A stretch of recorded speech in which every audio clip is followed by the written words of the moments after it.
Hi, this is Dr. Dan Ritchie, one of the co-hosts of the Functional Health Summit. We are really excited for this year's summit coming up in April, and this is a bonus interview that we're going to have today with Dawn Sylvester. Dawn is actually a gym owner. She's a nutrition and fat loss expert. She's been in the industry now over 17 years, and kind of her history really was that almost stereotypical female in the fitness industry, kind of the overweight cardiomaniac, she likes to call it. But she's discovered a formula that's really worked well for her, and she's been helping hundreds of others transform their bodies. She's been a speaker at women's health events on aging, guest contributor to Oxygen magazine, and she's recently released her own book, Final Fat Meltdown. So, Dawn, welcome to this interview, and thanks so much for doing this. Thanks, Dan. I'm happy to be here. So, how did you kind of get started in the fitness industry? I mean, tell us kind of your background of your knowledge, your education, your expertise, and were you always fit and energized like you are today? No, actually, it is amazing how I used to do everything in the quest for energy and that fit, tight body that mostly every woman would like to have, and probably every man would like them to have.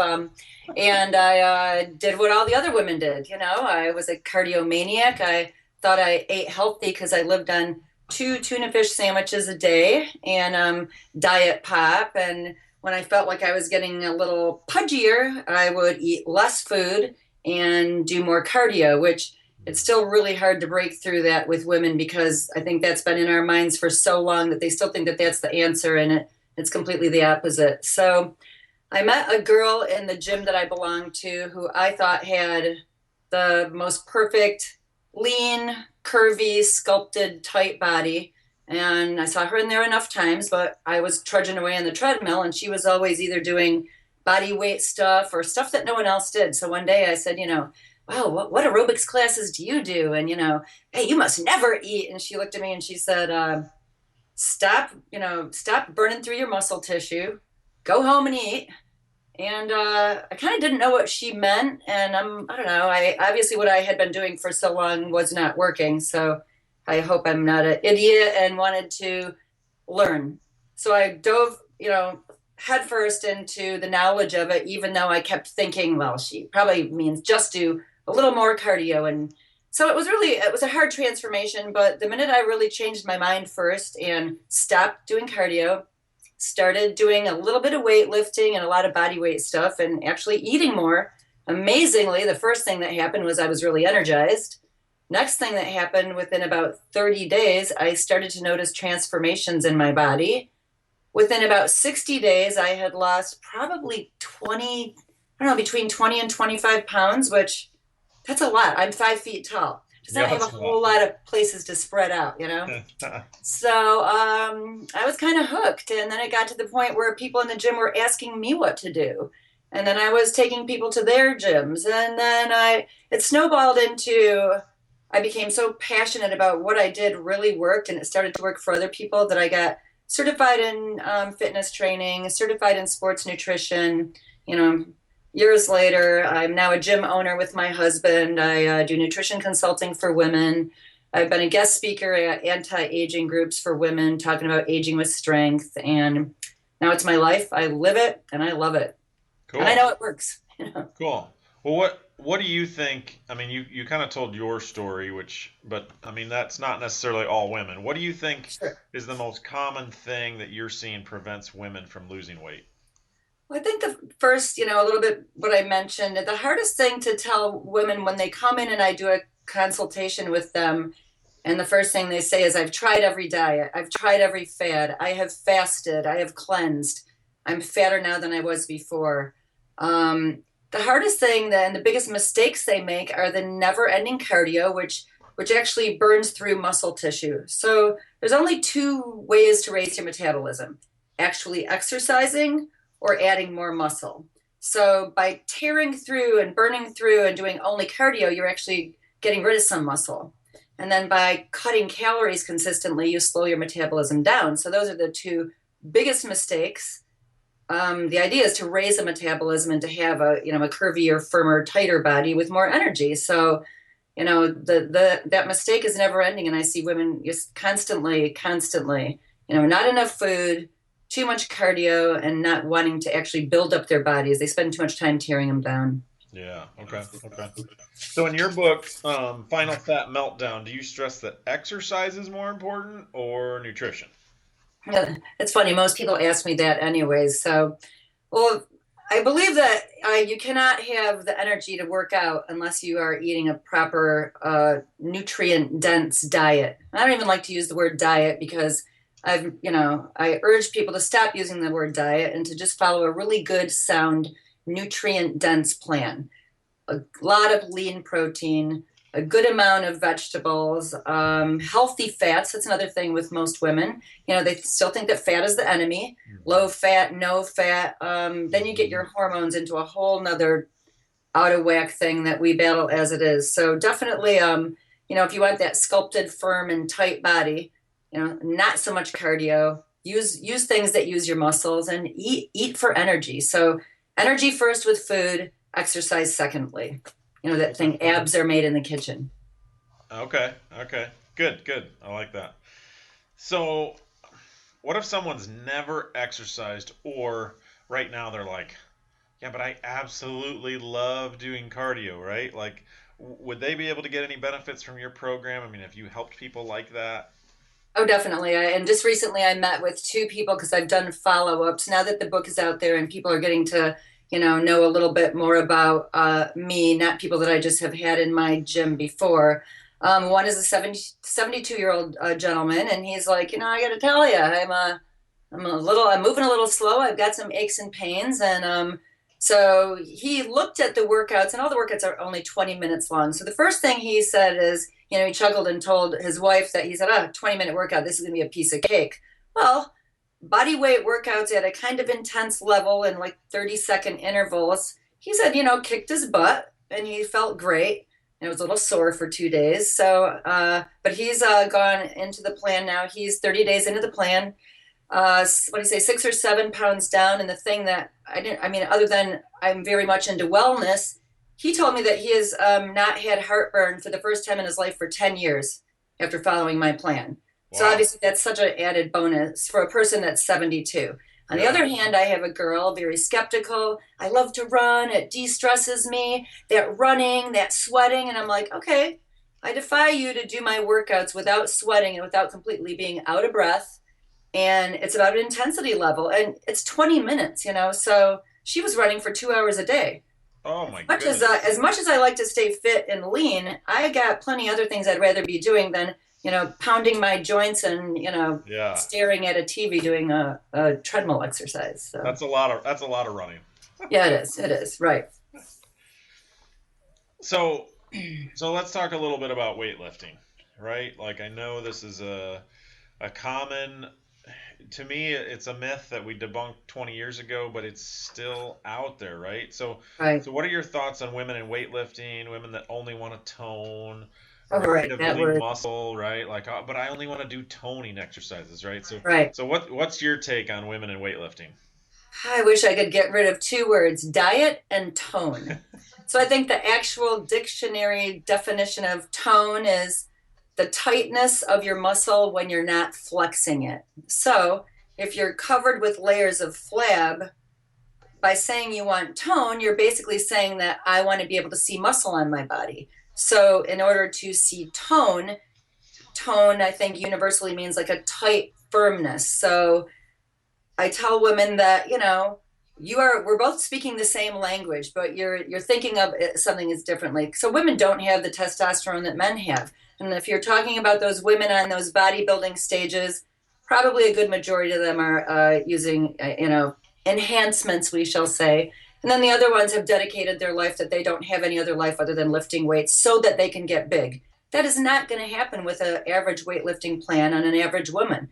I mean, you wish that you could have more muscle. So bigger muscles burn more calories. So if you do my 20-minute workouts in Final Fat Meltdown, and there's data that exists that says a 20-minute intense interval style method of training can burn fat for up to 36 hours. Mhm. So that means later on at night, you're chilling out, watching a movie with your husband or whoever, and you're still burning calories because that 20-minute workout was so intense. And that's using your muscles. So that whole thing, debunking the myth, like you said, I wish it was debunked. It's still something that I find myself saying to women, that they don't want to be muscular. I actually had a woman recently say, well, I started lifting weights for 2 weeks, and this woman probably needed to lose about 100 pounds. And she said, I started feeling really tight and I can get big, so I stopped working out. So the first time she felt an actual tightness, and instead of probably a jiggle, she thought that was bad because it meant bigger instead of leaner and stronger. So it still is hard. It's still hard to battle that thing in women's heads that, but I'll tell you, curvy, strong, tight, and compact is always going to be better than flabbier and bouncing around on a treadmill. Yeah, yeah, So, yeah. That's great. I mean, obviously our viewers can see you, and you're not big and bulky, oh, and right, this right. concept that like if I move a weight, I'm going to turn into Arnold Schwarzenegger is so far from the truth. Oh my Yeah, gosh. it's so hard Right. for men really to build big muscles, but women It is women right. automatically assume that, oh well, if I start to lift weights like men lift weights, then I'm going to get really big, and it's like it's just Right. it's not the I case. actually got an expert author award for something, an online site called Ezine Articles, EZINE.com. And I was given awarded an expert article award for writing a myth debunking women in Yeah. weightlifting. That was about 3 years ago, so I'm sure you can still find it if you Well, want. so Yeah. what about the person that thinks they've tried everything, right? They've tried all the new fads, the trends, the diets, the plans, you know, there's lots of them out there, right? And obviously, Yep, for sure. unfortunately, the diet industry is about 10 times the fitness industry. And why is that? It's because women will try the next great diet, right? So That is so the what truth. makes your plan different? Well, back to all those diets and fads and cleanses and trends. People want a quick fix. So, unfortunately, what happens with all of those quick fixes, they usually are very, very calorie restrictive and also hard to follow. So, you might follow it like a champ for that 1 week, and you're probably going to see a little difference on the scale, which you're going to lose water first, you're going to lose muscle second. And don't forget, muscle is responsible for your metabolic rate. And then, if you're lucky, you might lose a little teeny bit of fat. But in the meantime, you've slowed your metabolism down. Almost all diets, fads, trends, and cleanses will slow your metabolism down. And besides, they're hard to follow. You're going to have the brain fog. You're going to be miserable, hormonal. You're not going to sleep well. So, the difference of my plan is that it is solely based on raising your metabolism and being able to keep the weight off. I've said to the women that I've been working around, one thing I haven't mentioned about me, I've also done hair for 27 years. So, that's just another little tidbit of all my spare time. So, 3.5 days a week, I do hair. So, I've stood behind a chair and listened to women and their complaints and their issues for 27 years. And every year, I've got my clients on a new trend or diet or fad or cleanse, heavier and more miserable, more lethargic, and more moody than they were the year before.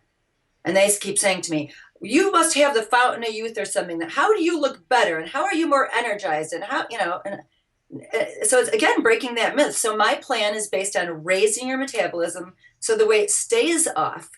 And even though it's considered a 30-day plan, it is a plan that you can follow forever. And when I lost my weight years and years ago, this is the plan that I live by. And it's not a diet, and it's not restrictive. I mean, someone took a picture of me last week eating ice cream because they couldn't believe that I ate ice cream. And I said, yeah, it was a treat. I love every bite, and I'm human, and I'm not calling it cheating because I eat really healthy almost all the time. And I've turned my body into an efficient machine, which is what this plan does. It makes your body a fat burning machine versus a fat storing Yeah, let's machine. talk. So that's the Let's talk a difference. couple minutes because I think we kind of skipped over it in your intro. I mean, you're lighter and leaner now in your 50s than you were in your 20s and 30s. Is that right? I mean, Right. Oh, yes, it is. how is that possible? And I guess you're gonna have to tell us how old you are, Dawn, because nobody's gonna believe me. Yeah, yeah, yeah. Oh, I just turned 55 in October. Yep. Yeah, that, you know what, that it was kind of tough because, I have a 19-year-old son who, even though he, on one hand, will have his friends and their parents try to guess how old I am, which is flattering. When I turned 55, he told me I'm past halfway through my life and I'm almost 60. So, you know, but so I guess that makes me, What do stay true to what I practice what I preach. And when I was younger, again, I made all the mistakes that I still see so many women doing. And I live healthy and I live calmly. And even though I'm a energizer bunny, I sleep well at night because I do the right things to my body during the day. But it's not a stressful thing. Where that's another thing about diets. Diets are so stressful. Women like the word diet. Their friends are on a diet. Did you hear about this new diet? And I always say, no, I don't pay attention to the word. And it's like, no, I even did a lot of research. Another thing that's really huge right now, Dan, is intermittent fasting. And some of the top names in the industry, preach intermittent fasting. And I've been called a hair splitter. I've done a lot of research.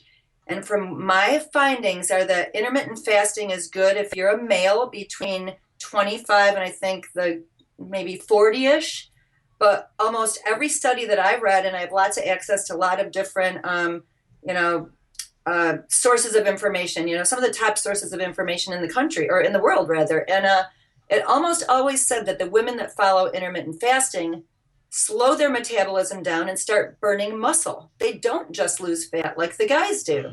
Oh, you guys. Anyways, but the women hold on to the fat because that's what our bodies were meant to do.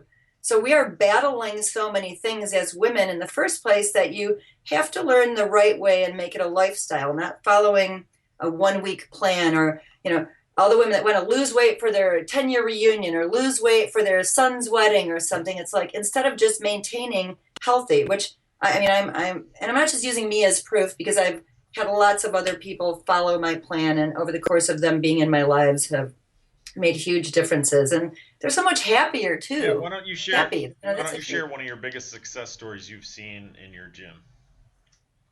Well, I mean, there's been a lot of them, but I guess one that sticks out in my mind, a girl that found me on the internet and joined the gym that my husband and I own and actually started doing my husband's classes. And they're pretty intense. Our gym is Michigan Kettlebell Strength and Training Center. So she was like, probably needed to lose a good 150 Whoa. pounds. So she almost went too hard, too fast, and burned herself out.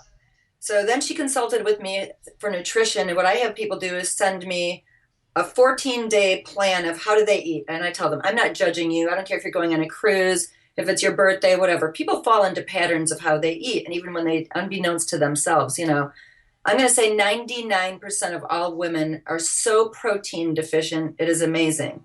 And all the hard work and working out or dieting, if you're not rebuilding your muscles with the right amount of protein, then you're negating the workouts and you're negating the effects of even good nutrition. So she started following my guidelines, which is a nutrient timing based. I won't go into the details because those are all in the book Final Fat Meltdown, but it's eating for what you're going to be doing next. We eat carbs, we eat quite a bit of carbs, but they're earlier in the day or when you're going to be using them for energy and not storing them as fat. So she lost 90 pounds over the course of a year. Oh my God. It still is so amazing. And she went from leaving the gym crying a lot to now following, less than 90 minutes a week working out, following a easy to follow plan. She falls off the wagon here and there, but she's maintained almost all of that weight loss. And what it did for her personally, I mean, she speaks of being so empowered and doing things that she would never have done in her life as a woman. She's entered athletic events. She still needs to lose maybe about 50 pounds just for health reasons alone, but her mental outlook is just so amazing. I mean, she says she owes it to me, and I think that she must have had that strength in there that someone needed to just pull out of her a little bit. So that's my favorite success Well, that's story. cool. That's cool. We can hear your passion to help people coming through there, and I'm sure that's part of what inspired you to write this book. So how would someone start to follow your philosophy, and what would be a good starting point for someone out there who's an absolute beginner, right? They're saying, this is all new to me. It's a new beginning. Give us some starting tips. Well, I mean, I understand that. I used to think at one point, how can people not find out how to stay healthy? There's so much information. And now I feel the opposite. There is so much information. It is so contradictory. One day, we'll call him Dr. So and so, tells you a great way to stay healthy. And at the end of it, there's a supplement that you can buy so you can lose that belly fat. So it's very confusing and overwhelming. So, the best thing would be I write a newsletter and I send out emails during the week that are, the no BS. Sorry, it's the real deal, easy to understand. You don't have to be a fitness professional. So if you went to constantenergyfitness.com is my blog. There's a box where you can actually enter your email address and then get my newsletters. And it's everything from, I might throw out a recipe, a home workout, a tip on anti-aging, breaking some myths about supplements, a little bit of everything. Anti-aging is one of my key phrases I love to. I try to live an anti-aging life, and then who wants to age? I mean, we're all going to age, but slowing it down, making it feel good, vital, and energized as we age. So that's what I write a lot about. So that's great. So just to wrap up, because I know people are wondering, because I chuckled about it. So when people are guessing your age, what are the average guesses you're getting? Well, most people say late 30s. Someone said 42 the other day. Most of my friends are all way younger than me. My husband's almost 12 years younger than me. Really?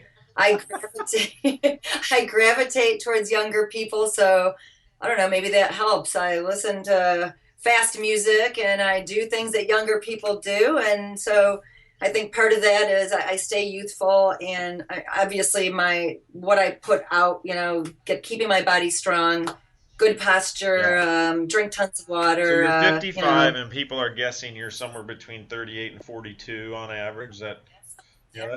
pretty good. That's some pretty good anti-aging, I would say. So Right, right. You can do it yeah, too. You can do that's it. great. It's not genes. It's not. I mean, I have good genes, but it's a lot of hard work, and it's a lot of just not hard work, but just consistent and persistent. And like I said, I'm not superhuman or anything. I drink wine at night, and I go out and have fun, and so I think people have a different idea of me than like I have to have this perfect lifestyle, and I've changed a lot and transformed a lot of people's lives. And there's a lot of testimonials in my final Fat Meltdown book that Yeah. it can be anybody. Anybody can feel better and look Great. younger. Well, thanks so much for doing this interview, Don. We've got a link and actually an image of your book below. So if people want to check out Final Fat Meltdown, check out your book and more about you, they can do that. Again, this has been Dr. Dan Ritchie, your co-host of the Functional Health Summit. You're definitely going to want to check out part two. We've got a second interview with Dawn coming up in a couple of weeks, and you're going to want to check that one out because it's going to be quite interesting. So stay tuned for that.